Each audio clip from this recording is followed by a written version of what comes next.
जय माता दी। जय मां कामाख्या। कामाख्ये वरदे देवी नीलभद्रवासिनी तम देवी जगत माता योनि मुद्रे नमोस्तुते। कामाख्ये काम संपन्ने कामेश्वरी हरप्रिये काम नाम देहि में नित्यम कामेश्वरी नमोस्तुते। काम दे काम रूपस्ते सुभगे सुर सेविते करोमि दर्शन देव्यम सर कामार सिद्धयेत। ओम महेशानी महामाये चामुंडे मुंडमालिनी आयु आरोग्य ऐश्वर्य देहि में देवी परमेश्वरी। देवराधा ट्रस्ट की तरफ से सत्यवाणी की प्रस्तुति। रहस्यमयी ज्ञान की बहती गंगा में आज हम आपको फिर से डुबकी लगाने के लिए ले जा रहे हैं।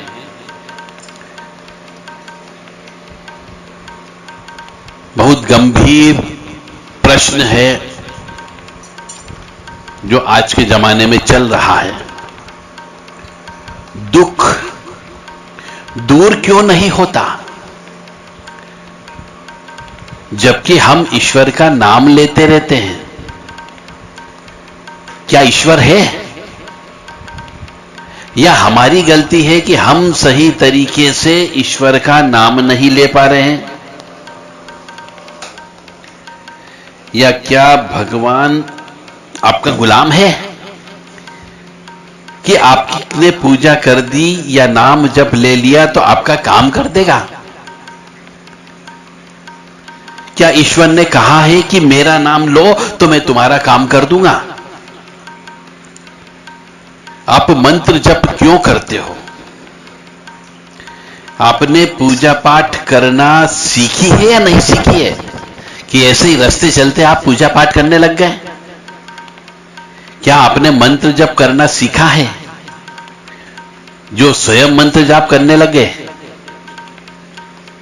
ईश्वर से तार जोड़े रखना है तो उसे याद तो करना है, परंतु कुछ विशेष कार्य करना है तो विशेष आवेदन पत्र तैयार करना होता है, तब आपकी बात सुनी जाएगी।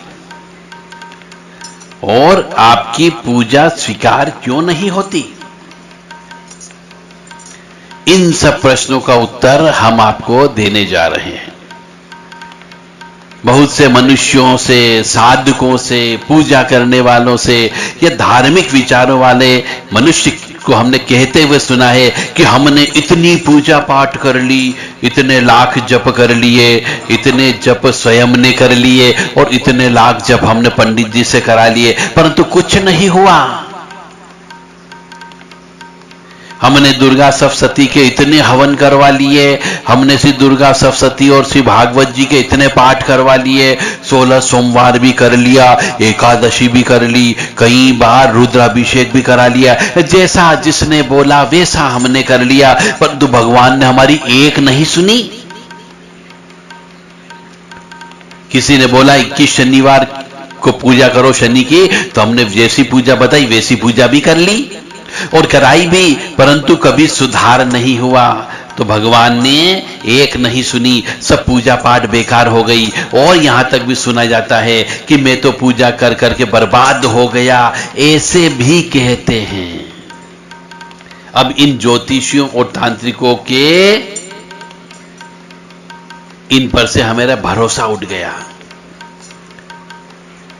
ऐसा कहते हुए कई मनुष्यों को मैंने सुना है और मेरे पास आए भी हैं।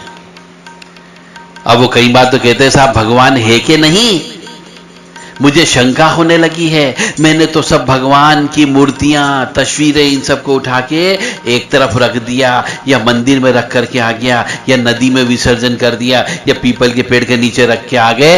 ऐसा भी मैंने सुना है अपनी कानों से। ऐसे मनुष्य भगवान को अपना गुलाम समझते हैं कि हम पूजा पाठ करें तो एहसान कर रहे हैं। ऐसा नहीं है। मैं ऐसे सभी मनुष्यों से पूछता हूं कि भगवान ने आकर कहा था कि मेरी पूजा करो या यह पूजा करो तो मैं यह दे दूंगा। पूजा आप अपनी मर्जी से कर रहे हो, तो क्या ईश्वर परमात्मा आपका गुलाम है जो आपकी पूजा लेगा और आपका काम खरीद लेगा, या फिर आप पूजा देकर के उसको खरीद लोगे क्या? ईश्वर पर आरोप लगाना बंद करो। पहले आप अपनी आत्मा में झांक करके देखो। यदि आपने पूजा अच्छे से नहीं की है, यदि आपने आवेदन पत्र सही से नहीं लिखा है, तो पूजा स्वीकार कैसे होगी? या ये भी हो सकता है कि आप बहुत पिछले जन्म के पाप कर्म वाले मनुष्य हो, तो आपकी पूजा कैसे स्वीकार होगी? पूजा कैसे करना चाहिए कि स्वीकार हो, और किन किन बातों का ध्यान रखना चाहिए, वो हमें आपको बताने जा रहा हूं। सबसे पहली चीज है कि यदि पूजा करते हो तो पूजा क्यों नहीं लगती है? क्योंकि घर के अंदर मासिक धर्म रहते हुए स्त्री खाना पीना बनाती है, सब जगह हाथ लगाती है, माहवारी रहते हुए खाना पीना बनाती है, रजस्वला रहते हुए खाना पीना बनाती है। तब तक यदि पूजा करोगे उस अवस्था की में, तो यदि खाना पीना बनता हो तो आपकी पूजा पाठ कभी लग ही नहीं सकती। पूजा स्वीकार होगी ही नहीं यदि आप घर के अंदर शुद्धता, स्वच्छता, पवित्रता नहीं रखोगे तो, और सूतक पातक के नियमों का पालन करते हो तो ही आपकी पूजा स्वीकार होगी, अन्यथा पूजा स्वीकार नहीं होगी। नियम धर्म पर चलते हो तो ही आपकी पूजा स्वीकार होगी, अन्यथा स्वीकार नहीं होगी। हमारी परंपरा, रीति रिवाज, संस्कृति, प्रथा, मान्यता का पालन करोगे तो ही पूजा स्वीकार होगी, अन्यथा पूजा स्वीकार नहीं होती है। अमावस्या के नियम का पालन करते हो तो ही पूजा स्वीकार होगी, अन्यथा पूजा स्वीकार नहीं होती है। कुत्ते को रोटी देना, गाय को रोटी देना, चींटियों को कसार देना, मछली को दाना देना, ये करोगे तो ही पूजा स्वीकार होगी। गुरु के निर्देशों का पालन करोगे तो ही पूजा स्वीकार होगी। पितृपक्ष में पितरों को तृप्त करके रखते हो तो ही पूजा स्वीकार होगी। अमावस्या के दिन सीधा निकालते हो तो ही पूजा स्वीकार होगी। कुल देवी देवता की पूजा करते रहते हो तो ही पूजा स्वीकार होगी। एकाग्र मन से पूजा करोगे तो ही स्वीकार होगी। पूजा कर रहे हैं परंतु मन कहीं और भटक रहा है तो पूजा स्वीकार नहीं होती है। पूजा हमेशा तन से, मन से करें, पूर्ण ध्यान करके करें, पूर्ण विधि विधान का पालन करके करें और समर्पण भाव से करें। यदि समर्पण भाव नहीं है तो पूजा मत करो। अधूरे मन से, अनमने मन से कोई पूजा का कार्य नहीं होता है। यदि करते हो तो आप समय भी बर्बाद कर रहे हो और आपका धन भी खर्च हो रहा, बेकार हो रहा है। मंत्रों का जाप करना, मंत्रों को पढ़ना, स्तुति को बोलना, यह काम नहीं है। इसको काम जैसा मान करके नहीं पढ़ना चाहिए और न ही मंत्र जप करना चाहिए कि यह मेरा काम है। नहीं, यह आराधना है आपकी। जब मन करे तब पाठ करना चाहिए। ऐसा नहीं कि मन ही नहीं है परंतु जबरदस्ती पाठ करते जा रहे हैं, स्तुति करते जा रहे हैं, तो आपकी पूजा पाठ नहीं लगती है। ऐसी पूजा पाठ से बेहतर है कि आप पूजा पाठ ही नहीं करो। पूजा पाठ, स्तोत्र, स्तुति का अर्थ है ईश्वर से मिलने का एक जरिया है। इसे पूरे भक्ति भाव से, श्रद्धा से करना चाहिए। पूजा करें तो पूरी एकाग्रता से करना चाहिए, अन्यथा पूजा नहीं करना चाहिए। यदि मन नहीं लगता हो तो पूजा मत करो। फालतू ढोंग धतूरा नहीं करना चाहिए। मैंने कई लोगों को देखा है कि वे बस में चलते वक्त, ट्रेन में चलते वक्त, बैठे बैठे या चलते फिरते बस में बैठे हैं तो मंत्र जप करने लग जाते हैं। ट्रेन में चल रही है, मालूम है 3 घंटे लगेंगे, तो अपनी सुंदरकांड का पाठ खोल करके पाठ करने लगे हैं। हनुमान चालीसा का पाठ करने लगे हैं, किताब खोल करके दुर्गा चालीसा का पाठ करने लग जाते हैं और पढ़ने लगते हैं। तो क्या इस प्रकार का किया गया पाठ, क्या इससे ईश्वर की आराधना होगी? क्या इससे ईश्वर मिलेगा? ऐसा करने से ईश्वर की कृपा मिलती है केवल, परंतु ईश्वर प्राप्त नहीं होगा, कोई विशेष कार्य नहीं होगा। ईश्वर से तार जुड़े रहते हैं, केवल दिमाग जुड़ा रहता है। ऐसा करने से आपको यदि आराधना ही करना है, ईश्वर से ही मिलना है, विशेष कृपा चाहिए, तो बहुत शांति से, पूर्ण समर्पण भाव के साथ में, फुल कंसंट्रेशन से आपको ये पाठ करना चाहिए। ऐसे ट्रेन में, बस में चलते हुए पाठ नहीं करना चाहिए। बस इतना जरूर हो सकता है कि आप मंत्रों का जप करते हो चलते फिरते उठते बैठते, तो आपका मन और आपका दिमाग कम से कम शैतानी कार्य करने के लिए तत्पर नहीं होगा, दूसरे गलत कामों की ओर आपका मन नहीं जाएगा। शास्त्र में कहीं पर भी नहीं लिखा है कि सतयुग में जो पूजा किया जाता है, शास्त्र में कहीं पर लिखा गया है कि सतयुग में जो पूजा किया जाता है या उसका यदि आप 10 गुना पूजा कलयुग में करोगे तो भी आपको उस पूजा का 10वां हिस्सा ही प्राप्त होगा। वह भी तब प्राप्त होगा जब आप उतना ही नियम निष्ठा से और कठोरता से पूजा करोगे जितना सतयुग में किया जाता था, अर्थात अति कठोर पूजा करोगे तब भी आपको कलयुग में बहुत अल्प फल की प्राप्ति होती है। पूजा जब भी करावें, किसी योग्य उचित जानकार अनुभवी मनुष्य के सानिध्य में पूजा पाठ अनुष्ठान कराना चाहिए।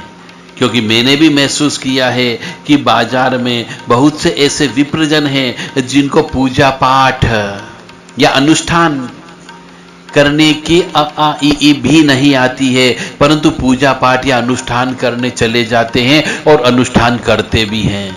अब उन अनुष्ठान का या पूजा पाठ का भगवान ही मालिक होता है, क्योंकि आपको तो पूजा पाठ करते आती नहीं, आपको विधान मालूम नहीं है, वो जैसा कराएगा आप उसी को विधान मान लेते हो। इसलिए जब भी पूजा पाठ कराएं, किसी विशेष योग्य अनुभवी व्यक्ति से ही करवाएं। शुद्ध मन से जप करें, पवित्र मन से जप करें। यह आराधना है जहां से आपके ऊपर कृपा मिलेगी, यह मान करके जप करना चाहिए। पूजा पाठ नियम संयम एकाग्रता और मन से भी कर रहे हैं तब भी कई बार यह पूजा पाठ फल नहीं देते हैं। इसका अर्थ यह कि आप पहले वाले पिछले जन्म के पाप काट रहे हो। जब तक पिछले जन्म के पाप नहीं कटेंगे पूजा पाठ का फल प्राप्त नहीं होगा। इसलिए पूजा पाठ और जप करते रहना चाहिए ताकि पिछले जन्म के आपके कुछ पाप तो कटेंगे ही कटेंगे, और जब पाप कट जाएंगे तो आपको ताप कम मिलेगा, और जब ताप कम मिलेगा तब आपको सुख की प्राप्ति होगी, यानी पूजा पाठ का फल मिलने लगेगा। कई बार हम सुनते आए हैं कि हम जितनी पूजा करते हैं उतने कष्ट बढ़ते जाते हैं, और पूजा नहीं करते हैं तो कष्ट ही नहीं आते। ऐसा कई मनुष्यों के मुंह से मैंने सुना है कि हम जितनी पूजा करते हैं उतने हमारे कष्ट बढ़ रहे हैं, और जितनी पूजा करना बंद कर देते हैं तो कष्ट ही नहीं आते, इसलिए हमने पूजा करना ही बंद कर दिया। या फिर यह भी सुनने में आया है कि क्या सुनने में आया है कि हम शराब मांस का सेवन करते हैं तो हमें बहुत फायदा होता है, और हम शराब पीना छोड़ देते हैं तो रुपया आना बंद हो जाता है। कुछ ऐसे लोग भी हैं। इसका कारण हम आपको आज बताने जा रहे हैं। यह भी रहस्यमय ज्ञान है कि पूजा करने से, विधि विधान से, जप करने से हमारे पिछले जन्म के पाप कटते हैं, और जब पाप कटते हैं तब ही सुख की प्राप्ति होती है। इसलिए पूजा पाठ करने वाले को कष्ट आता है। जो जितनी ज्यादा पूजा करता है उसके उतने पिछले जन्म के प्रारब्ध कर्म के पाप कर्म कटते हैं, संचित कर्म के पाप कटते हैं, और जब पाप कटते हैं तो कष्ट सहन करना पड़ता है।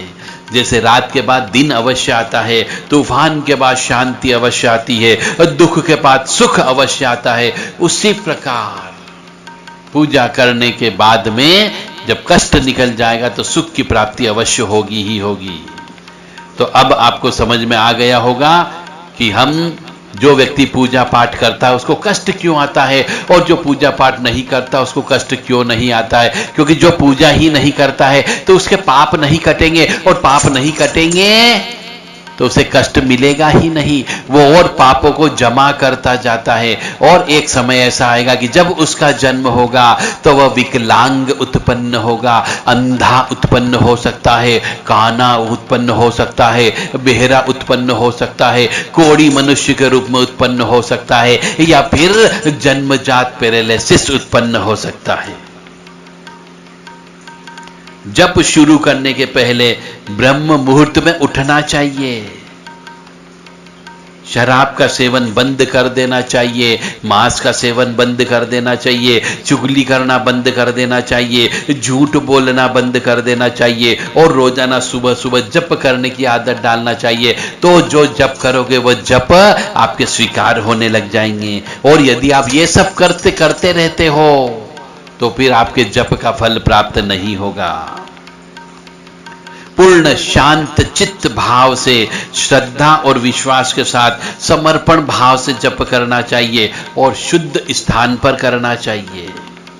यदि मन भटकने लगे, जप करते समय कई लोगों का मन भटकता है, ध्यान नहीं लगता है, तो एक दीपक अवश्य प्रज्वलित कर लेना चाहिए और तेज आवाज में जोर जोर से मंत्र का जप करना चाहिए, जिससे आपका मन भटकना बंद हो जाएगा, एक कंसंट्रेशन आपका बन जाएगा उस जगह, तो मन स्वतः स्थिर हो जाएगा।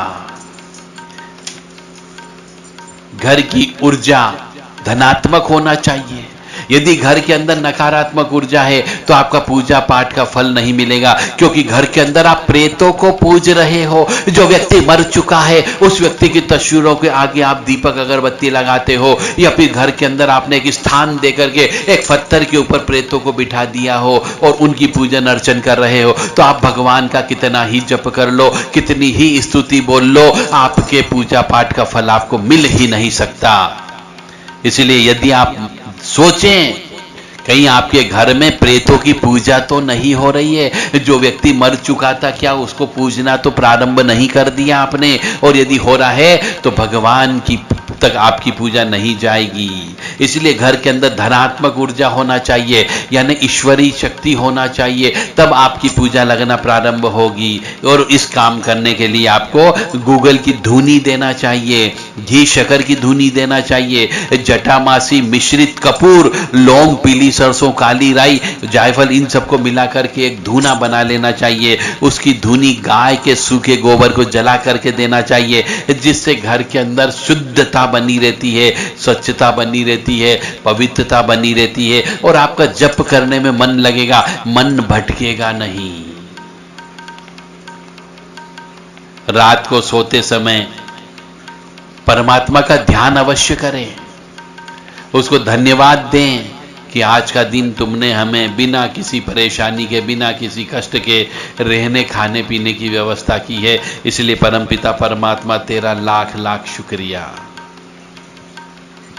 कुछ कुछ लोग ऐसा भी कहते हैं, और मेरा भी अनुभव यही कहता है, कि सतयुग में जो फल सैकड़ों वर्षों की तपस्या से मिलता था, वो कलयुग में केवल हरि नाम संकीर्तन से मिल जाता है, और अंत समय में नाम स्मृति रहने से मुक्ति मिल जाती है।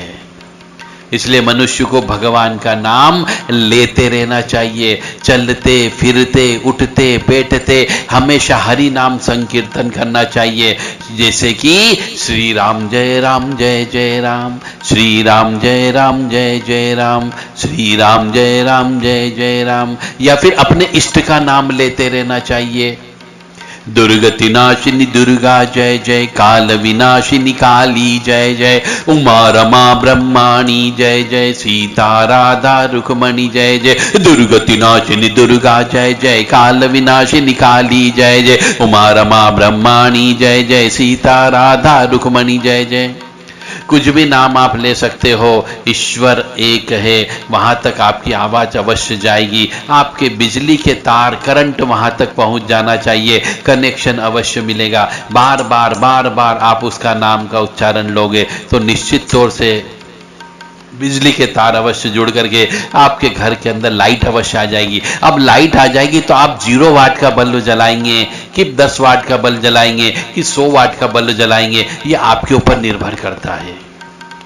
करंट आपने ले लिया, कनेक्शन आपके पास आ चुका, परंतु यदि 0 वाट का बल्ब जलाएंगे तो आपके पास रोशनी कम आएगी। यदि 10-12 वाट का बल्ब जलाएंगे तो रोशनी और तेज हो जाएगी, परंतु यदि 100 वाट का बल्ब जलाएंगे तो बहुत तेज रोशनी होगी। इसी प्रकार से आपके तार तो जुड़े हुए हैं ईश्वर से, बशर्ते कि आपको 0 वाट के बल्ब की जगह 10 वाट या 20 वाट का बल्ब जलाना है। इसके लिए आपको विधि विधान से मंत्र जप करना है, स्तुति का पालन करना है और किसी योग्य पुरुष से ही आपको जप करवाना है या जप करने की पद्धति आपको सीखना है। यानी कि पूर्व दिशा की ओर मुंह रख करके जप करना है, आसन के ऊपर बैठ करके जप करना है, गोमुखी लेकर के जप करना है, आचमनी लेकर के जप करना है, चोटी बांध करके जप करना चाहिए, सिर पे कपड़ा रख करके जप करना चाहिए, दीपक लगा करके जप करना चाहिए और कलश की स्थापना करके जप करना चाहिए और शुद्ध स्वच्छ पवित्र अवस्था के अंदर जप करना चाहिए। तो आपको जप का फल अवश्य प्राप्त होगा। परंतु पिछले जन्म के जब तक पाप कर्म नहीं कटेंगे आपको जप के फल का प्राप्त होना नामुमकिन है। इसीलिए कष्ट अवश्य आएंगे परंतु घबराना नहीं, आप जप करते रहिएगा। हरे राम राम राम हरे हरे, हरे कृष्ण कृष्ण कृष्ण हरे हरे, हरे राम राम राम हरे हरे, हरे कृष्ण कृष्ण कृष्ण हरे हरे। कोई भी नाम ले सकते हो जो साधारण हो, सिंपल हो, बोलने में आसानी हो, याद करने में आसानी हो, जो आपकी हर सांस में आप उसका नाम ले सकते हो, ऐसा मंत्र ले लेना चाहिए ताकि उस ईश्वरी तत्व से, उस परमात्मा से आपका कनेक्शन हमेशा जुड़ा रहेगा और वो आपकी ओर अवश्य निगाह करके रखेगा कि आपको कोई नुकसान नहीं होगा। मां भगवती जगत जननी आद्य शक्ति भवानी, आह्लादिनी शक्ति, कष्ट निवारिणी, दुख निवारिणी, महिषासुर मर्दिनी, चंडमुंड नाशिनी, क्लेश नाशिनी, पाप नाशिनी, सर्व शत्रु घातिनी, सर्व शत्रु नाशिनी महामाया कामाख्या आपको सुखी रखे, स्वस्थ रखे, प्रसन्न रखे। सर्वे भवन्तु सुखिनः, सर्वे सन्तु निरामया, सर्वे भद्राणि पश्यन्तु मा कश्चित् दुःखभाग् भावे। लोका समस्ता सुखिनो भवन्तु, लोका समस्ता सुखिनो भवन्तु, लोका समस्ता सुखिनो भवन्तु। ओम शांति शांति शांति।